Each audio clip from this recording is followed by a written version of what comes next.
ರಾಜ್ಯದಲ್ಲಿ ಆರ್ಎಸ್ಎಸ್ನ ಕಾರ್ಯಚಟುವಟಿಕೆಗಳಿಗೆ ಬ್ರೇಕ್ ಹಾಕಬೇಕು ಅಂತ ಸಚಿವ ಪ್ರಿಯಾಂಕ್ ಖರ್ಗೆ ಮುಖ್ಯಮಂತ್ರಿ ಸಿದ್ದರಾಮಯ್ಯ ಅವರಿಗೆ ಪತ್ರ ಬರೆದಿದ್ರು.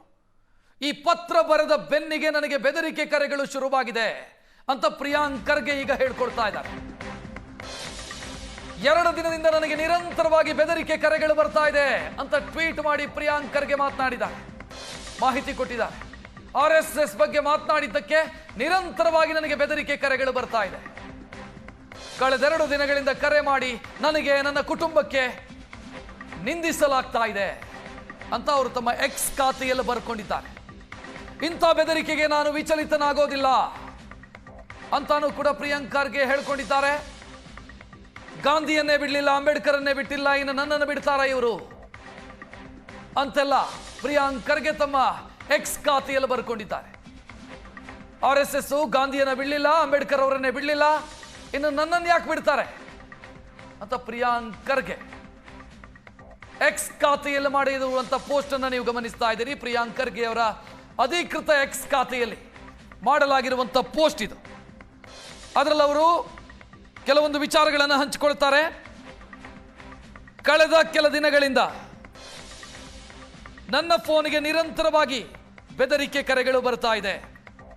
ಅತ್ಯಂತ ಕೆಟ್ಟ ಶಬ್ದಗಳಿಂದ ನನ್ನನ್ನು ನಿಂದಿಸಲಾಗ್ತಾ ಇದೆ, ನನ್ನ ಕುಟುಂಬವನ್ನು ನಿಂದಿಸಲಾಗ್ತಾ ಇದೆ. ಯಾಕೆ ಅಂತಂದ್ರೆ ನಾನು ಆರ್ಎಸ್ಎಸ್ ಅನ್ನ ಪ್ರಶ್ನೆ ಮಾಡುವಂತ ಕೆಲಸವನ್ನ ಮಾಡಿದ್ದೀನಿ. ಆರ್ಎಸ್ಎಸ್ ಚಟುವಟಿಕೆಗಳನ್ನು ಸರ್ಕಾರಿ ಶಾಲೆಗಳಲ್ಲಿ, ಕಾಲೇಜುಗಳಲ್ಲಿ, ಪಬ್ಲಿಕ್ ಇನ್ಸ್ಟಿಟ್ಯೂಷನ್ಗಳಲ್ಲಿ ಮಾಡಬಾರದು ಅಂತ ನಾನು ಪತ್ರ ಬರೆದಿದ್ದೀನಿ, ನಾನು ಮಾತನಾಡಿದ್ದೀನಿ, ಅದಕ್ಕಾಗಿ ಈ ಕರೆಗಳು ಬರ್ತಾ ಇದೆ ಅಂತ ಪ್ರಿಯಾಂಕ್ ಖರ್ಗೆ ತಮ್ಮ ಎಕ್ಸ್ ಖಾತೆಯಲ್ಲಿ ಬರ್ಕೊಂಡಿರು. ಈ ಬಗ್ಗೆ ಹೆಚ್ಚಿನ ಡೀಟೇಲ್ ನೀಡೋದಕ್ಕೆ ನಮ್ಮ ಪ್ರತಿನಿಧಿ ಮಾರುತೇಶ್ ಫೋನ್ ಸಂಪರ್ಕದಲ್ಲಿ. ಮಾರುತೇಶ್, ಅವರು ಮಾಡಿರುವಂತ ಪೋಸ್ಟ್ ಅನ್ನು ನಾವು ನೋಡ್ತಾ ಇದೀವಿ ಎಕ್ಸ್ ಖಾತೆಯಲ್ಲಿ. ಪೋಸ್ಟಿಗಷ್ಟೇ ಸೀಮಿತನೋ, ಕಂಪ್ಲೇಂಟ್ ಏನಾದರೂ ಕೊಡ್ತಾರಂತ?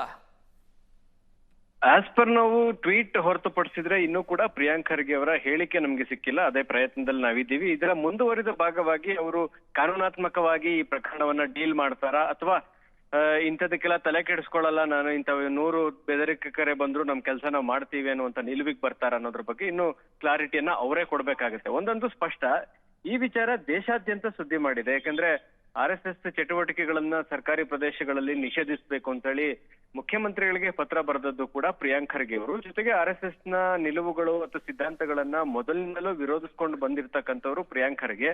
ಹಾಗಾಗಿ ಅದರ ಮುಂದುವರಿದ ಭಾಗವಾಗಿ ಸಂಪೂರ್ಣವಾಗಿ ಆರ್ಎಸ್ಎಸ್ ಬ್ಯಾನ್ ಮಾಡ್ಲಿಕ್ಕೆ ಸಾಧ್ಯ ಇಲ್ಲ. ಹೀಗಾಗಿ ಅದರ ಕಾರ್ಯಚಟುವಟಿಕೆಗಳನ್ನ ಸರ್ಕಾರಿ ಪ್ರದೇಶಗಳ ವ್ಯಾಪ್ತಿಯಲ್ಲಿ ನಿಷೇಧಿಸಬೇಕು ಅನ್ನುವಂತ ಒಂದು ತೀರ್ಮಾನವನ್ನ ತೆಗೆದುಕೊಂಡು ಅದನ್ನ ಪತ್ರ ಬರೆದು ಅದನ್ನ ಮುಖ್ಯಮಂತ್ರಿಗಳಿಗೆ ಆಗ್ರಹಿಸುವಂತ ಧೈರ್ಯ ತೋರಿಸಿದ್ದು ಕೂಡ ಪ್ರಿಯಾಂಕ್ ಖರ್ಗೆ. ಹಾಗಾಗಿ ಸಹಜವಾಗಿ ಇದು ದೊಡ್ಡ ಮಟ್ಟದ ಆಕ್ರೋಶ ಕಾರಣವಾಗಿದೆ. ಬಿಜೆಪಿಗರು ಪ್ರಿಯಾಂಕ್ ಖರ್ಗೆ ಅವರ ಮೇಲೆ ಮುಗಿಬಿದ್ದಿದ್ದಾರೆ. ಐ ಲವ್ ಆರ್ಎಸ್ಎಸ್ ಅಂತ ಹೇಳಿ ರಾಜ್ಯದಾದ್ಯಂತ ಬಿಜೆಪಿಗರು ಕ್ಯಾಂಪೇನ್ ಕೂಡ ಶುರು ಮಾಡಿದ್ದಾರೆ. ಇದೆಲ್ಲದರ ಮುಂದುವರಿದ ಭಾಗವಾಗಿ ಪ್ರಿಯಾಂಕ್ ಖರ್ಗೆ ಅವರಿಗೆ ಬೆದರಿಕೆ ಕರೆಗಳು ಶುರುವಾಗಿದೆ. ಕೆಟ್ಟ ಪದಗಳಿಂದ ನಿಂದಿಸ್ತಾ ಇದ್ದಾರೆ. ಅವರೇ ಹೇಳುವಂತೆ ನನ್ನೊಬ್ಬನಿಗೆ ಮಾತ್ರ ಅಲ್ಲ, ಕುಟುಂಬದ ಸದಸ್ಯರಿಗೂ ಕೂಡ ಬೆದರಿಕೆ ಕರೆಗಳು ಬರ್ತಾ ಇದೆ. ಕೆಟ್ಟ ಕೆಟ್ಟ ಪದಗಳಿಂದ ನಿಂದನೆ ಮಾಡ್ತಾ ಇದ್ದಾರೆ. ಯಾವಾಗ ಈ ಪತ್ರ ಬರೆದಿದ್ದೀನೋ ಆ ಪತ್ರ ಬರದ ಕಾರಣಕ್ಕಾಗಿ ನನ್ನ ಮೇಲೆ ಈ ರೀತಿಯಾದಂತಹ ಬೆದರಿಕೆ ಮಾಡಿ ಬೈಯುವಂಥದ್ದು, ನಿಂದಿಸುವಂಥದ್ದು, ನನ್ನ ಕುಟುಂಬದವರನ್ನು ಕೂಡ ಟಾರ್ಗೆಟ್ ಮಾಡಿದ್ದಾರೆ ಅನ್ನೋದನ್ನ ಬಹಳ ಸ್ಪಷ್ಟವಾಗಿ ಅವರು ತಮ್ಮ ಸಾಮಾಜಿಕ ಜಾಲತಾಣದ ಪೋಸ್ಟ್ ನಲ್ಲಿ ಸ್ಪಷ್ಟವಾಗಿ ಹೇಳಿದ್ದಾರೆ.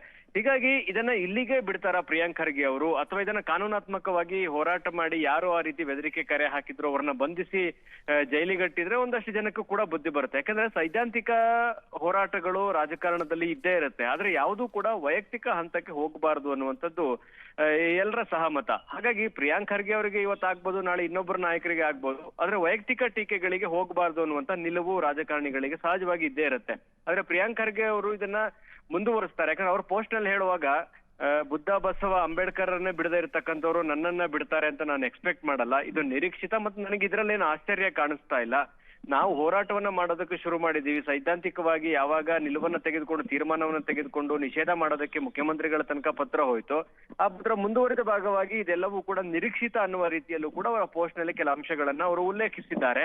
ಹಾಗಾಗಿ ಅವರ ಈಗ ರಿಯಾಕ್ಷನ್ಗೆ ನಾವು ಕೂಡ ಕಾಯ್ತಾ ಇದ್ದೇವೆ. ಇದನ್ನ ಇಲ್ಲಿಗೆ ಮುಗಿಸ್ತಾರಾ, ಅಥವಾ ಇದರ ಮುಂದುವರಿದ ಭಾಗವಾಗಿ ಕಾನೂನಿನ ಪಾಠದ ಕಲಿಸ್ತಾರ ಅನ್ನುವಂಥದ್ದು ಕುತೂಹಲಗಳಿದಾವೆ. ಯಾಕಂದ್ರೆ ಈ ರೀತಿಯಾಗಿ ಸೋಷಿಯಲ್ ಮೀಡಿಯಾಗಳಲ್ಲಿ ಅಸಭ್ಯವಾಗಿ ಪೋಸ್ಟ್ ಮಾಡೋದು ಒಂದು ಕಡೆ ಆದ್ರೆ, ನೇರವಾಗಿ ಕರೆ ಮಾಡಿ ಬೆದರಿಕೆ ಹಾಕುವಂಥದ್ದು ಅದು ಇನ್ನೊಂದು ಹಂತ. ಹಾಗಾಗಿ ಪ್ರಿಯಾಂಕ್ ಖರ್ಗೆ ಅವರ ಪ್ರಕಾರ ಈ ಒಂದು ಬೆಳವಣಿಗೆಯನ್ನ ಅವ್ರು ಹೇಗೆ ನೋಡ್ತಾರೆ ಮತ್ತು ಇದನ್ನ ಇಲ್ಲಿಗೆ ಬಿಡ್ತಾರಾ ಅಥವಾ ಕಾನೂನಾತ್ಮಕವಾಗಿ ಹೋರಾಟವನ್ನು ಮಾಡ್ತಾರ ಅನ್ನೋದ್ರ ಬಗ್ಗೆ ನಮಗೂ ಕುತೂಹಲ ಇದೆ ರಕ್ಷತ್. ಥ್ಯಾಂಕ್ ಯು ಮಾರುತೇಶ್ ಮಾಹಿತಿಗೆ.